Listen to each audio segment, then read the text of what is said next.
Hello everyone. CDP हम पढ़ रहे थे सीटेट 2021 का। आज हम उसे ही कंटिन्यू करेंगे।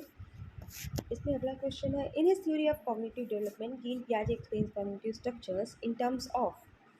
तो इसमें साइकोलॉजिकल टूल्स का उन्होंने यूज़ नहीं किया था। एसआर एसोसिएशन का यूज़ पावलर एंड स्किनर ने किया था। जेडपीडी अभी हमने पढ़ा कि वाइगोस्की ने इसका इस्तेमाल किया था। तो स्कीमा इसका राइट आंसर होगा। तो इन्होंने बेसिकली तीन कॉन्सेप्ट दिए थे, schema, assimilation and accommodation. Schema वो होता है जहाँ हम किसी भी इवेंट को लेकर के या वर्ड का एक अपना परसेप्शन पहले से बनाए होते हैं। किसी ने या फिर उसके बारे में बताया है या हमने कभी देखा है, उसे एक्सपीरियंस किया है, तो इस हिसाब से उसके बारे में कुछ जानकारी पहले से जो हमारे दिमाग में बनी होती है उसे स्कीमा कहते हैं। फॉर एग्जाम्पल, दिवाली को लेकर के हमारा स्कीमा क्या है कि दिए जलेंगे, पटाखे फूटेंगे, मिठाइयाँ मिलेंगी, लक्ष्मी पूजन होगा। तो ये सारी जो चीज़ें हैं वो दिवाली का स्कीमा बनाती है हमारे माइंड में। और अगला जो कॉन्सेप्ट इन्होंने दिया है वो है एसिमिलेशन। एसिमिलेशन में जो पहले से स्कीमा हमारे दिमाग में बनी हुई है किसी भी चीज़ को लेकर के, उसमें कुछ नया मिलता है अगर उसके बारे में, तो हम उसे ऐड करते चलते हैं। बेसिकली इसमें स्कीमा को चेंज नहीं करते, उसमें और ऐड ऑन करते रहते हैं। फॉर एग्ज़ाम्पल, अब दिवाली आ गई और बच्चों को पता चला कि नहीं, इसमें तो नए कपड़े भी पहनते हैं। तो उन्होंने ये भी सीख लिया कि दिवाली के में ये भी होता है, तो उन्होंने अपने स्कीमा में इसे ऐड कर लिया। अकोमोडेशन में हम स्कीमा को चेंज करते हैं, क्योंकि बहुत सारी चीज़ें जो हमें पहले से पता रहती है वो कभी कभी गलत हो जाती हैं।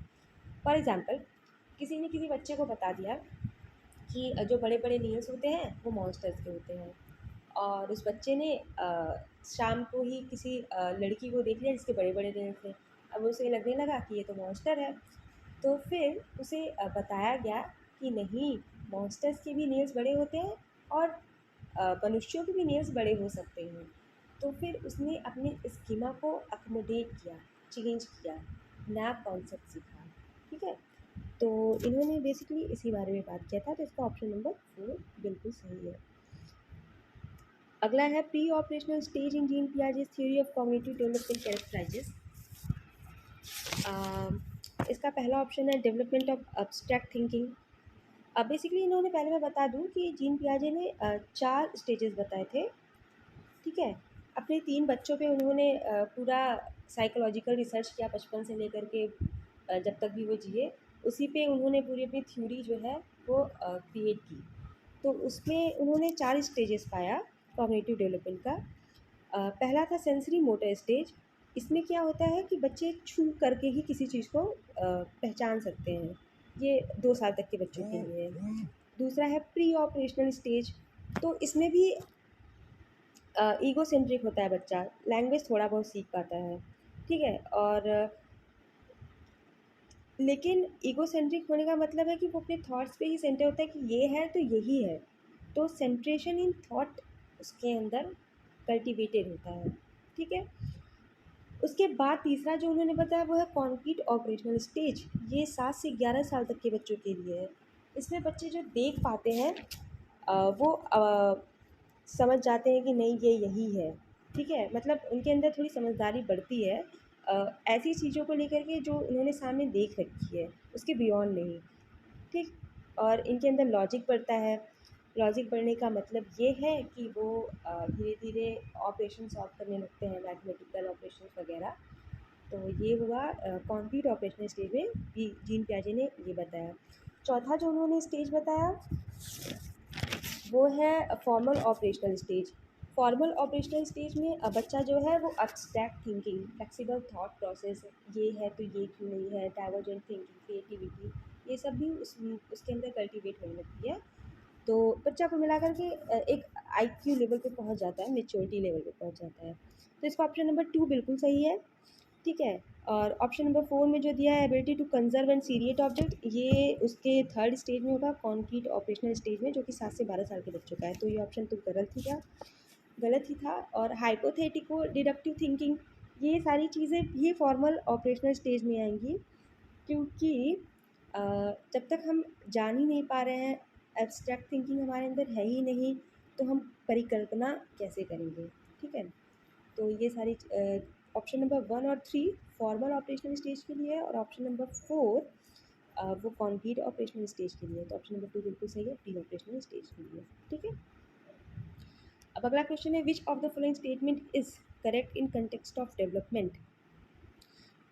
इसमें ऑप्शन दे रखे हैं, development has the same rate of growth across cultures for everyone.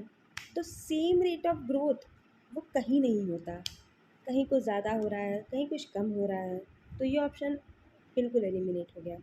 Development occurs only through learning that take place in school. ऐसा होता ही नहीं, सोसाइटी में हम सीखते हैं, फैमिली में हम सीखते हैं, अपने पीयर्स के साथ सीखते हैं, अपने सिबलिंग्स के साथ सीखते हैं, तो डेवलपमेंट सिर्फ स्कूल में नहीं होता है। Development occurs only during the period of childhood. Development पूरे उम्र चलने वाला प्रोसेस है, सिर्फ चाइल्डहुड में नहीं होता है, तो ये ऑप्शन भी गलत है। इसका मतलब है development is multi dimensional. Option number 4 बिल्कुल सही है, बहुआयामी होता है डेवलपमेंट। इकोनॉमिकल डेवलपमेंट भी होता है, सोसाइटल डेवलपमेंट भी होता है, मेंटल डेवलपमेंट भी होता है, और इसी तरीके से आगे भी। अगला सवाल है, sequence of development among children from birth to adolescence is. अभी जीन प्याजे ने भी बताया था कि सबसे पहले जो बच्चे होते हैं वो चीज़ों को छूते हैं, फिर देखते हैं, फिर उसके बारे में जानते हैं और आगे सोच पाते हैं। ठीक है, तो इसमें ऑप्शन नंबर 1 सही है, सेंसरी, फिर कॉन्क्रीट, फिर ऑब्स्ट्रैक्ट। पहले छूते हैं किसी चीज़ को, महसूस करते हैं कि ये ऐसे है, ये ऐसे नहीं है। कॉन्क्रीट में उसे देख के ही समझ पाते हैं कि हाँ हाँ ये ऐसा था, ये ऐसे है। उसके बाद एब्स्ट्रैक्ट थिंकिंग की तरफ जाते हैं, ये ऐसा था तो क्यों था, इसके आगे क्या है। ठीक है, कुल मिलाकर के इमेजिनेशन डेवलप होने लगती है उनके अंदर, तो ऑप्शन नंबर 1 इसका सही है। अगला क्वेश्चन है, individual differences in a progressive classroom should be treated as a hindrance to the process of learning. तो अगर इंडिविजुअल डिफरेंस, तो ये तो नेचुरल फिनोमिनन है, सभी लोग अलग अलग व्यक्तित्व के होते हैं, सभी की अपनी अपनी कैपेबिलिटीज़ होती हैं, तो ये प्रोसेस ऑफ लर्निंग में हिंड्रेंस नहीं क्रिएट करता, ये ऑप्शन गलत है। Second, a failure on the part of teacher. इसमें टीचर की क्या गलती है जो वो फेल होगा कि लोग अलग अलग हैं, तो ये भी बिल्कुल गलत है। टीचर तो तब गलत होगा जब वो अलग अलग अभिक्षमताओं को पहचान कर उन्हें अच्छे से नहीं बता पाएगा कि उन्हें क्या करना चाहिए अपने अपने आप को डेवलप करने के लिए, तो ये ऑप्शन गलत है। Criteria for making ability based groups, ऐसा तो कुछ होता नहीं क्लासेस में कि एबिलिटी अलग अलग सबकी एबिलिटी बना करके उनको ग्रुप में डिवाइड कर दिया जाए, क्योंकि सभी लोग अलग कैपेबिलिटीज़ के होते हैं, तो ये ऑप्शन भी बिल्कुल गलत है। अगला ऑप्शन है, important for planning of teaching learning process. हाँ, ये सही है कि सभी के हिसाब से, अलग अलग व्यक्तित्व के हिसाब से उसे किस हिसाब से समझ में आता है, किसी स्टूडेंट्स को, किसी को सुन के समझ में आता है, किसी को करके समझ में आता है, किसी को देख के समझ में आता है, उस हिसाब से ही अपनी पेडागॉजी को बनाएं, तो ये ऑप्शन बिल्कुल सही है। अगला क्वेश्चन है, in an inclusive classroom emphasis should be on performance oriented goals, undifferentiated instruction, segregation of students based on their social identity, providing opportunities aiming at maximizing potential of individual children। इसका option number 4 सबसे सही है। Performance oriented goals होना चाहिए, पर खुद को opportunities दोगे तभी जा कर के बच्चे ग्रोथ करेंगे, तभी जा कर के आगे परफॉर्मेंस अच्छी दे पाएंगे। तो सबसे पहले स्टेज पे यही आता है कि अपॉर्चुनिटीज़ अच्छे से दें ताकि बच्चे खुद ग्रो कर सकें। ठीक है, तो ऑप्शन नंबर 4 इसका सही है। अगला क्वेश्चन है, according to right of person with disability act 2016 which of the following term is appropriate to use? Retarded student. 2016 में बल्कि ये बात चली थी कि ये विकलांग टर्म है, वो जो है वो निगेटिव टर्म है, वो किसी को मोरल डाउन करता है कि हमारे अंदर कुछ कमी है, तो उसको बदल करके इस एक्ट में स्टूडेंट विथ फिजिकल डिसेबिलिटी, दिव्यांगता को लाया गया। ठीक है, तो हैंडीकैप्ड को हटाया गया, retarded student, student with crippled body, ये तीनों ऑप्शन बिल्कुल गलत है, ऑप्शन नंबर 3 सही है। In order to address the needs of the students who are facing learning difficulties, a teacher should not use multiple audio visual aids. use constructive pedagogical approaches to individualized educational planning, practice rigid structure for pedagogy and assessment। Option number 4 गलत है।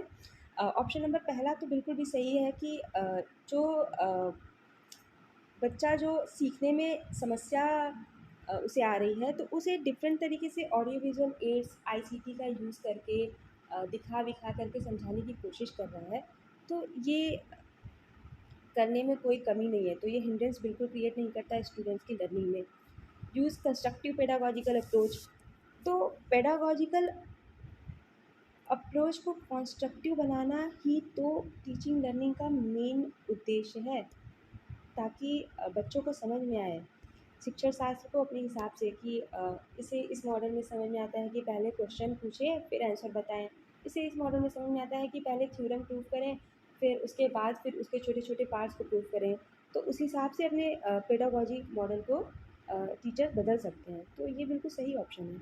Do individualise educational planning, सारे बच्चों को अलग अलग उनके capability के अनुसार प्लान करके लेसन प्लान्स बना करके पढ़ाना is very good option for teachers, तो ये ऑप्शन भी बिल्कुल सही है। तो ऑप्शन नंबर 4 इसमें गलत होगा कि ये स्टूडेंट्स को नहीं करना चाहिए, तो ऑप्शन नंबर 4 इस क्वेश्चन का आंसर होगा।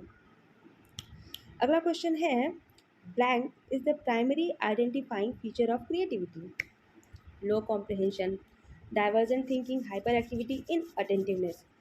तो अगर लो कॉम्प्रिहेंशन है तो आप क्रिएटिव नहीं हो सकते, क्योंकि आपको चीज़ें जब समझ में नहीं आ रही है तो आप उसको क्रिएट क्या करेंगे, क्रिएटिविटी कहाँ से लाएंगे अपने दिमाग में।